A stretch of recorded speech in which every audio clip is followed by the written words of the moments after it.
좋으신 하나님이 주시는 은총과 또 평화가 사랑하는 여러분들과 함께 하시기를 빕니다. 오늘은 주연후 제 2주입니다. 올 한 해를 시작하면서 또 작년 한 해 어떤 말씀을 나누면 좋을까 고민하며 기도하다가 이르게 된 것이 산상수훈이라 불리우는 예수의 가르침입니다. 우리 교회는 하나님의 마음을 기도로 삼는 교회, 하나님의 뜻을 길로 삼는 교회입니다.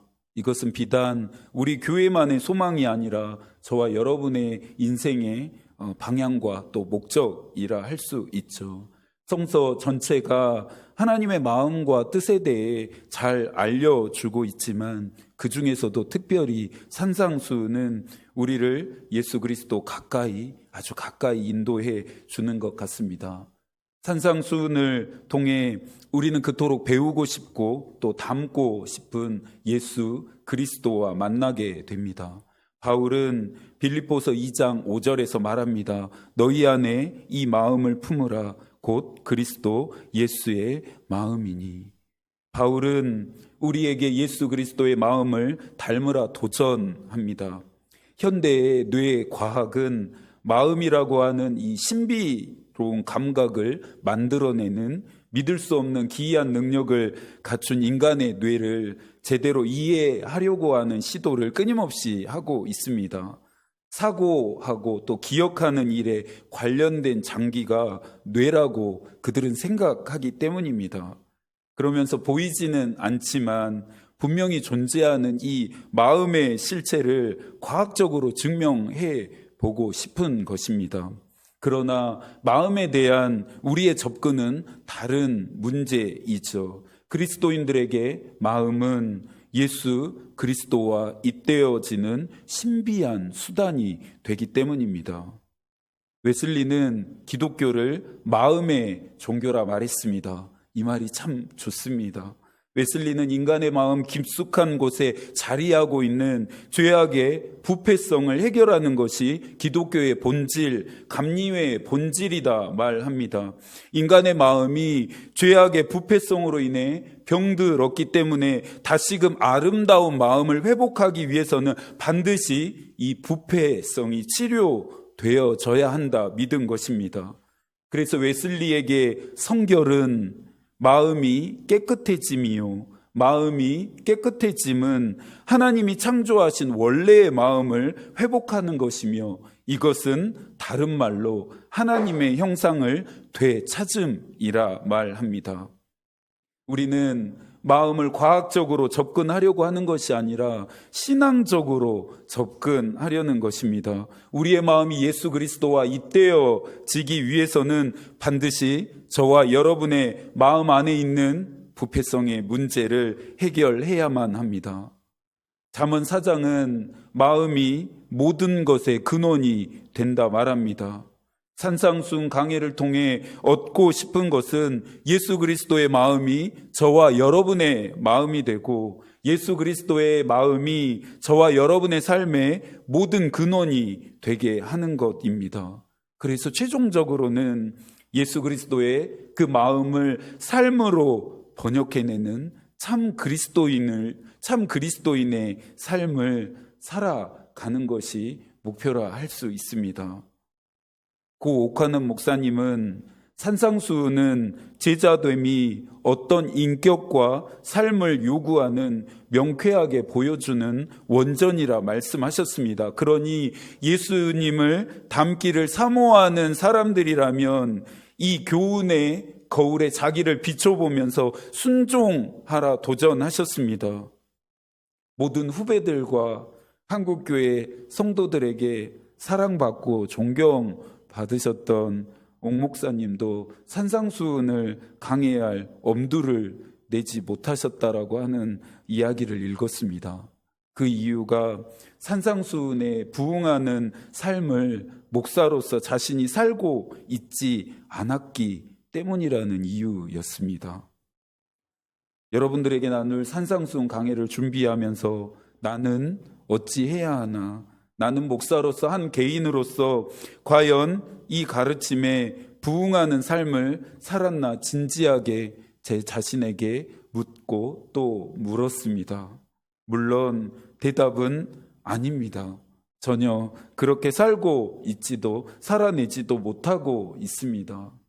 그래서 앞으로 하게 되는 이 산상수훈 강해는 여러분들에게 들려지는 말씀인 동시에 저 개인을 향한 말씀하심으로 받으면서 저 또한 말씀을 전한 대로 살기 위해 애쓰고 노력해 보려고 합니다. 실천과 행함의 길에서 여러분과 함께 저도 서 있겠습니다. 사랑하는 여러분도 주님이 여러분들에게 말씀하실 것들을 기대하는 마음으로 따라오시면 좋겠습니다. 늘 그렇듯이 알고 들음으로 끝날 것이 아니라 들은 말씀이 저와 여러분들의 삶을 변화시키고 바꾸게 하는 능력으로 나타나게 되어지기를 축복합니다. 산상수훈 강해를 통해 저와 여러분들의 마음이 분명해지고 또 또렷해지고 성결해질 수 있기를 소망합니다. 오늘의 본문 1절과 2절인데 한 번 더 읽어볼까요? 예수께서 무리를 보시고 산에 올라가 앉으시니 제자들이 나아온지라 입을 열어 가르쳐 이르시되, 산상수훈이라고 하는 말 안에는 예수께서 가르치신 장소가 포함되어 있습니다. 산상수훈의 또 다른 말은 산 위에서의 가르침인데요, 예수께서 산에서 제자들에게 그리고 무리들에게 가르치셨기 때문입니다. 산상수훈은 마태복음 5장부터 7장까지의 내용인데요, 저희는 그 중에서도 8가지의 복에 해당되는 마태복음 5장 1절부터 12절까지의 말씀에만 집중하도록 하겠습니다.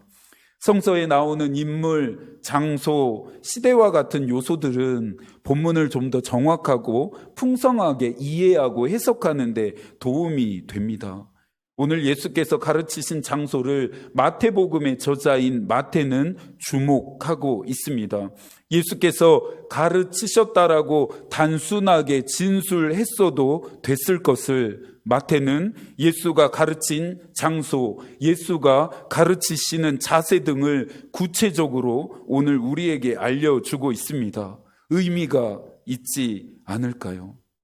마태가 진술하는 장소와 자세 안에는 뭔가 훨씬 더 깊은 함의가 있다 여겨집니다.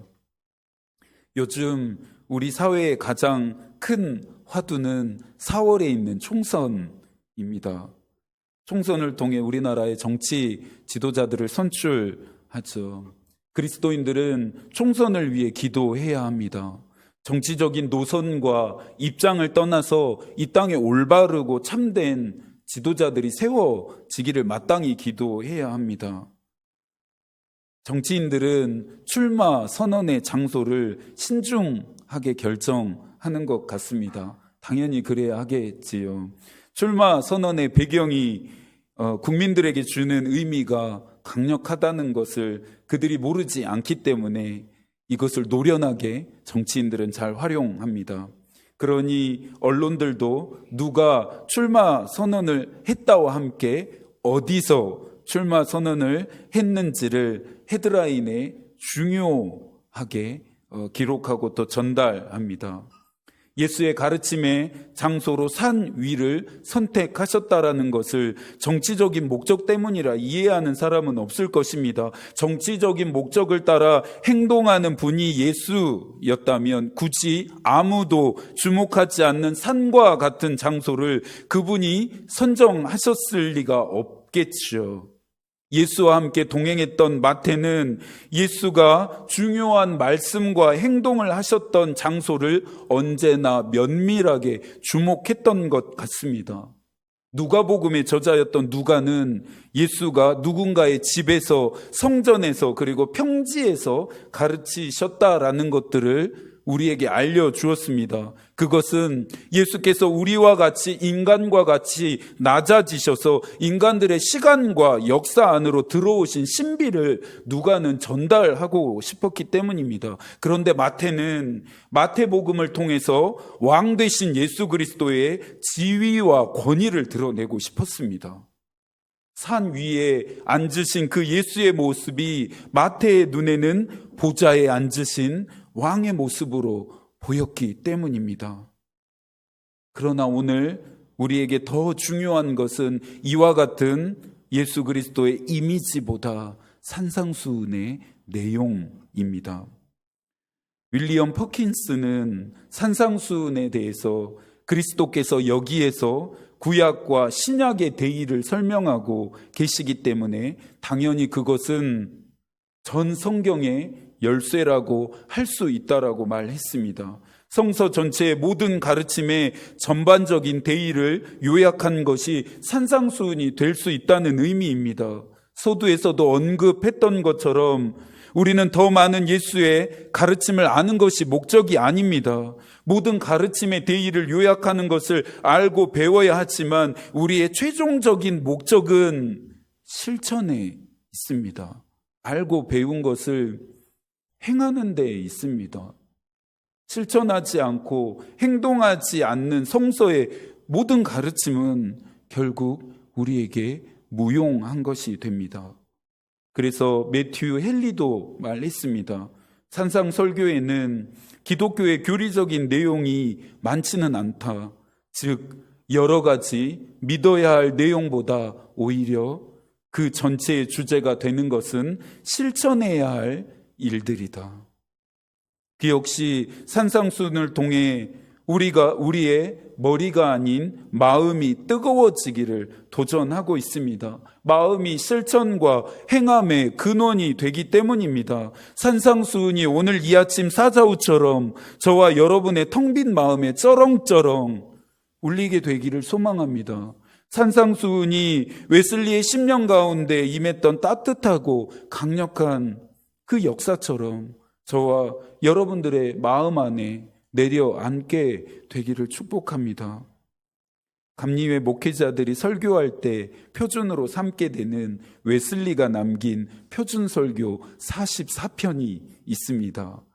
이 44개의 표준설교는 다양한 성서 본문들을 통해서 다양한 주제들을 말하고 있는데요. 대부분의 설교들이 특정한 메시지를 강조하는 주제 설교로 이루어졌는데 특이하게 13편만 강해 설교 시리즈로 포함되어졌다라고 하는 점을 눈여겨보게 됩니다. 바로 이 13편에 이르는 강해 설교 시리즈의 내용이 산상수훈입니다. 분량으로 따지자면 전체 표준 설교의 3분의 1을 차지하고 있습니다. 가끔 교우분들이 집에서 어떤 음식들을 만드신 이후에 목사님도 드셔보시라고 교회에 가져오실 때가 있습니다. 너무 감사한 일이죠. 먹기 전부터 이미 가져온 음식 자체를 보는 것만으로도 큰 감동이 되고 감사를 고백하게 됩니다. 목사가 뭐라고 가장 좋은 것, 또 가장 좋은 부분, 가장 좋은 모양으로 가져오시는 것일까요?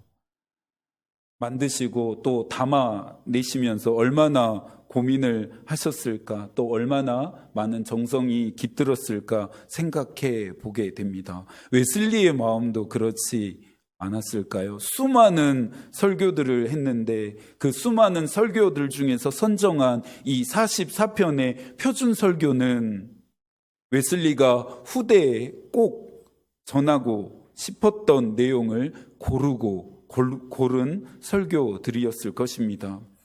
그 중에서도 이 13편의 산상수훈 강해 설교는 더 특별할 수밖에 없습니다. 웨슬리는 기독교의 본질을 산상수훈만큼 온전하게 담고 있는 것은 없다 말했습니다. 그래서 산상수훈은 기독교의 본질이고 핵심이니 감리회의 모든 신자들은 이것을 반드시 중시해야 한다 말합니다.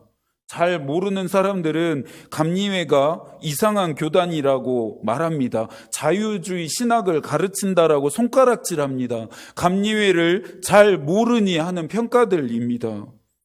감리회는 철저하게 성서에 입각한 신앙과 또 신학을 가르치는 교단입니다. 감리회가 추구하는 신앙과 신학의 세계관은 모두 예수 그리스도의 가르침을 근거합니다. 복음에 입각한다라고 하는 의미입니다. 감리회의 역사와 전통, 교리와 헌법, 직제 등을 기록한 교리와 장정은 감리회의 신앙의 강조점에 대해 다음과 같이 말합니다. 저와 여러분의 신앙의 강조점이기도 하니 한번 잘 들어보시겠어요? 감리회 신앙의 전통은 기독교의 참된 구원의 진리와 성서적 경건을 생활 속에서 실천하는 것을 강조한다. 이것은 하나님의 은혜 안에서 성서적인 구원의 길을 살아가는 것이며 믿음과 사랑을 통해 성화와 완전으로 나아가는 실천적 제자의 도리를 구체화하는 것이다. 감리회의 신앙과 신학의 목적은 감리회 신자들이 예수 그리스도의 제자가 되게 하는 데 있습니다. 저와 여러분이 예수 그리스도의 제자로서 어떤 마음을 품어야 하고 어떤 삶을 살아야 하는지를 배우기 위해서 우리는 지금 산상수훈이라고 하는 이 가르침에 귀 기울이고 있습니다.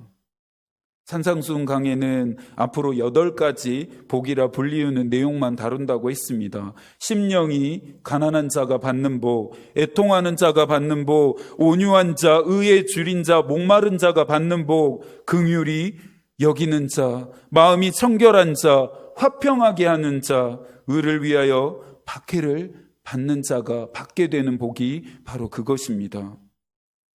산상수훈을 통해 받게 되어지는 이 복은 우리가 생각하는 그런 복이 아님을 분명히 아셔야 합니다. 없던 것을 소유하게 되고 부족한 것이 넘치게 되는 그런 복을 말함이 아닙니다. 물질로 치환된 그런 복이 아닙니다.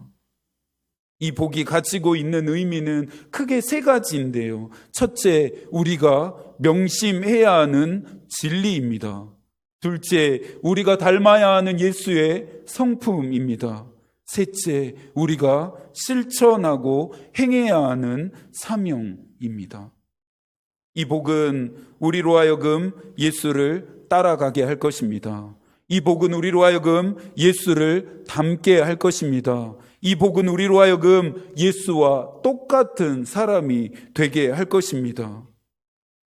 심령이 가난한 자로, 애통하는 자로, 온유한 자로, 의에 줄이고 목마른 자로, 긍휼히 여기는 자로, 마음이 청결한 자로, 화평하게 하는 자로, 의를 위하여 박해받는 자로 살아가겠다라고 하는 결단과 헌신이 되어야 합니다. 20세기 독일에 행동하는 신학자였던 본헤퍼는 그리스도인들이 자신들이 받은 은혜를 값싸고 저급한 은혜로 전락시키는 현실을 가슴 아파했습니다. 믿는 자들이 받은 그 은혜는 값비싸고 고귀한 은혜임을 본헤퍼는 늘 강조했습니다. 여러분이 받은 은혜, 여러분이 누리는 은혜, 여러분들을 통해 흘러가는 은혜는 값싼 은혜입니까? 아니면 값진 은혜입니까? 그러면서 본헤퍼는 이 값진 은혜는 예수 그리스도의 부름과 제자들의 따름이라 강조합니다. 특별히 그는 산상설교를 통해서 믿는 자들의 비범성을 강조했는데요. 산상설교의 시작인 이 8가지의 복이 이 비범성이 무엇인지를 잘 알려준다라고 말합니다. 그러면서 본헤퍼는 이 8가지의 복을 통해서 예수 그리스도의 부름 자체가 복인 동시에 예수 그리스도의 약속이 복이라는 현재와 미래의 긴장 상태를 설명한다라고 말했습니다. 그래서 예수 그리스도의 제자들은 세상에서 얻고 누릴 수 있는 많은 것들을 포기하는, 내려놓는 따름으로 응답해야 한다라고 본헤퍼는 말합니다. 예수 그리스도를 따름은 믿는 자들로 하여금 그 어떤 것도 소유하지 않고 아무것도 누리지 말라라고 하는 원색적인 강요가 아닙니다. 그 요청을 오늘 11절과 12절이 우리에게 일러주는데요. 한 번 더 함께 읽어볼까요? 나로 말미암아 너희를 욕하고 박해하고 거짓으로 너희를 거슬러 모든 악한 말을 할 때에는 너희에게 복이 있나니 기뻐하고 즐거워하라. 하늘에서 너희의 상이 큼이라. 너희 전에 있던 선지자들도 이같이 박해하였느니라. 우리를 향한 예수 그리스도의 부름은, 또한 예수 그리스도의 부름에 우리가 응답하는 따름은 예수 그리스도의 제자로서 그의 마음과 뜻을 실천하는 삶을 향한 도전입니다.